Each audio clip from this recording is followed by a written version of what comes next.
Hello, my friends. I'm so glad I can read you a little more today. And we're reading book In Business for Yourself by Bruce Williams.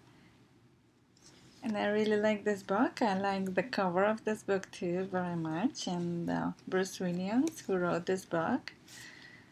Here is his picture. Isn't this nice? They really thought through when they put this book together.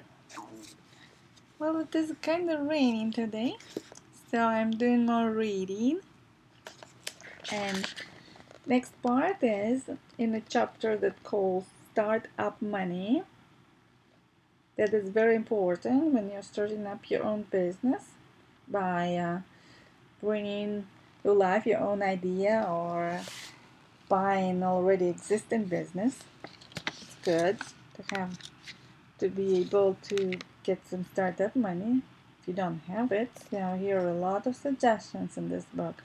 And my previous videos have some more, so you're welcome to watch it and learn with me, because I'm reading this book for the first time with you, and I hope together we can learn and go forward.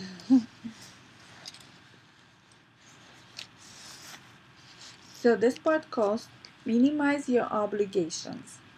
Let's start. To help you make it in your new enterprise, it's wise to pare down your obligations as much as possible. If you are paying the minimum on your credit cards every month, pay them off and pack the cards away where they won't be a temptation to you and you won't have payments to make every month. Pack them away. I agree. If you have a relatively new automobile, sell it and pay off the loan. That's a very interesting idea. Even though you may take a loss on a sale and pay extra on making the car payments early. It's $250 or so per month that you won't see flowing out. The savings in insurance will also be considerable. Sometimes you can live on less when you stop going to work. You may use the car less, work in old clothing, eat lunch at home. In other kinds of business, however, your expenses may increase because of your need to maintain an image. If you drive up an old car in some businesses, you have signaled that you are not doing well. That's no reason, however, that your spouse has to drive a fancy car. In some businesses, it doesn't pay to have a good car. A very successful butcher in my neck of the woods used to buy a new Cadillac every 2 years. But he kept a disreputable piece of junk that he drove to work and parked in front of the butcher shop. He did not intend to let his customers know that he was making such good money. They'd think he was charging too much.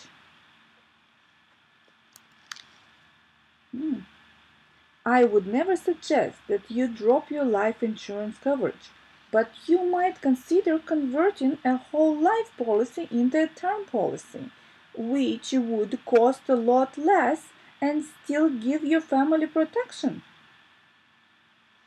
While it's pleasant to belong to the country club, you can give it up, unless it's a proven asset for business contacts. One of the things I gave up, which was painful to me, was Friday night poker games. So he is telling about himself. They were not low-stakes games, and you could get hurt. On a given night, you could lose a week's pay. I came to the conclusion, and this was well into my business career, when I was doing some expanding, that I could not afford to lose a week's pay.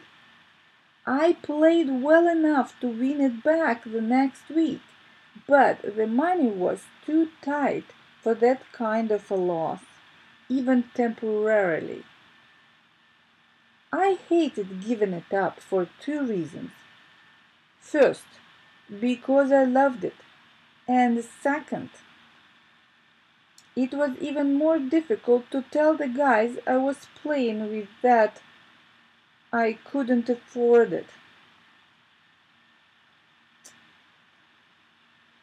But it was equally difficult for my wife, who had excellent taste and standards in clothing, to start buying synthetic fabrics. It is hard. Every dollar by which you decrease your expenses is equal to a dollar by which you have increased your income. That sounds good. A good exercise to try. Get a notebook and for a month write down every single penny you spent. And by means of this, locate your leaks. You will be surprised at how the money drains out. Write down items that you can drop. You can read one newspaper instead of three. Do without a telephone extension. Call your parents once a week instead of twice. Eat out less often. Go to the movies less frequently. Oh no, I like movies. You and your spouse may enjoy the movies more when you have to choose them carefully. So, read some reviews first, then go to the good ones. Don't go to the bad ones. Someday, if you're successful, it won't matter how often you go, how often you eat out, and how many newspapers you purchase. These savings now will help that day to arrive. The fact is that for small enterprises in their early stages, 99% of the help has to come from within, from the end of your arm, your family, or close associates. The ability to borrow without collateral is becoming minimal. That's just the way it is these days. Despite these obstacles, people are still starting their own business and making successes of them. Sounds good. And this is the end. Can you imagine? We made it through all the chapter 5 that calls Startup Money. Yay! Look at that. We're at the end. The next chapter is Which Way to Go, but we are not going to read it. We are going to read another chapter. I think that was chapter 15, Growth. But you would like... Oh, no, my computer is falling down. I'm sorry. Yes, the next chapter we will read is chapter 15 that is called Growth. And I'm so glad we made it through that chapter. I was waiting for it like crazy. And please, if you need to contact me, you're welcome to write me email or in a live chat right over here. Hi. So when I'm online, you're welcome to write me anything. You can send me links. You can send me your statements about my reading, and I will consider it very carefully. And thank you very much one more time for listening to me, for reading this and learning this book with me together. And I hope you will write me soon and we will get to know each other more. Okay? You remember, your mind is a powerful thing. Bye bye.